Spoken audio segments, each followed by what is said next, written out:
Morning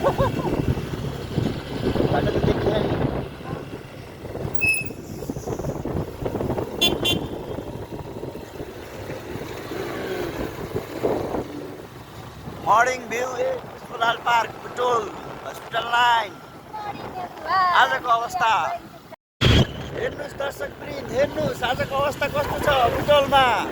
यो बुटोलको hospital line बहिनी driver भएकी छन्, म चाहिँ क्यामेराम्यान भनौँ। यस्तो अवस्था छ आज। 81 वात्तै बढ्यो आज, हुस्सु वात्तै बढेको छ।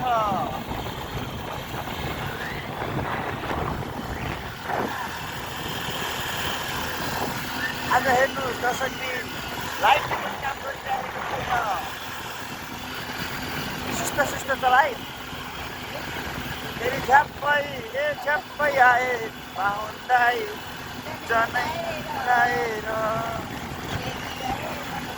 आजको जाडोले मेरो कान फाट्टै झर्ला जस्तो छ। आहा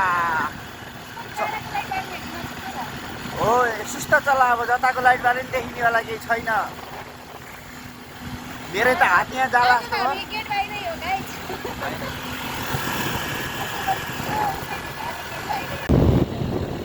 ओहो, आजको अवस्था बाटोमा केही देखिरहेको छैन। हेडलाइटले पनि पुरै कुहिरो काट्न सकेको छैन। हेर्नुहोस् दर्शकवृन्द, आजको अवस्था हेर्नुहोस्। हामी प्रत्यक्ष प्रसारणमा छौँ। यो मिलनचोकमा पनि यस्तो छ अवस्था। अगाडि बाटै केही देखिएको छैन।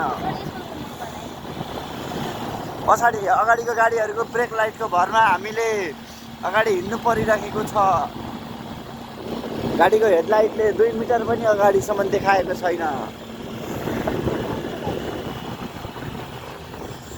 आखिर यस्तो कहिलेसम्म हो क्या? आज हामी चौडा आइसकेका छौँ दर्शकवृन्द, तपाईँले देख्न सक्नुहुन्छ। यस्तो अवस्था छ बाहिर। देखिँदैन के अरे? यता हाम्रो हयात प्यालेस, यता बुटोल मण्डप, पहिला त्यता मध्यपश्चिम लाइन कार्मिक ग्यारेज, त्यसपछि बुटोल मण्डप र त्यसपछि रामनगर बुटोल कालिका क्याम्पस आउँदैछ।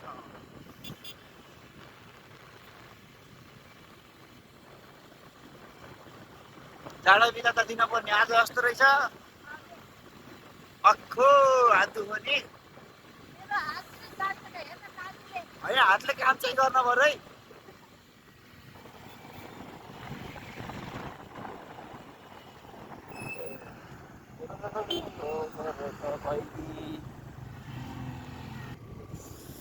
हामी चाहिँ यहाँबाट राइट साइडतिर लागेका छौँ।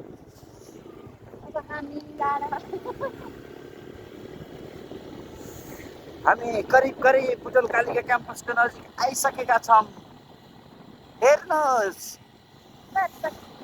धार्जे चलाउनु सजिलै पनि फेरि खाममा ब्रेक हान्नु होला। हातले काम गरेन भनेर ठोक्ने काम नगर्नु होला कतै। अब कहाँसम्म जान दिन्छन् त्यहीँ जाने नि। हर्न बजाएर सुनेन? ओए भाइ भन्न। देख्न सक्नुहुन्छ हाम्रो बुटोल कालिका क्याम्पस आइसकेको छ। ल सुस्त गर्नु ल, ब्रेक हानी है। ल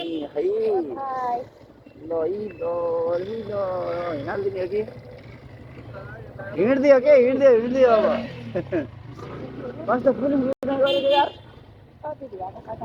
सेक्युरिटी गार्डले नि।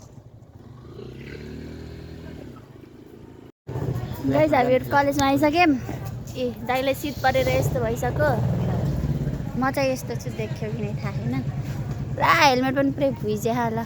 अब हामी चाहिँ यो गेटबाट कि त यो गेटबाट भित्र जान्छौँ। त्यसपछि म त ऊ त टप फ्लोरमा हो, दाइ चाहिँ सेकेन्ड फ्लोरमा हो। हिँड्नुपर्छ अब। ल जाऊँ।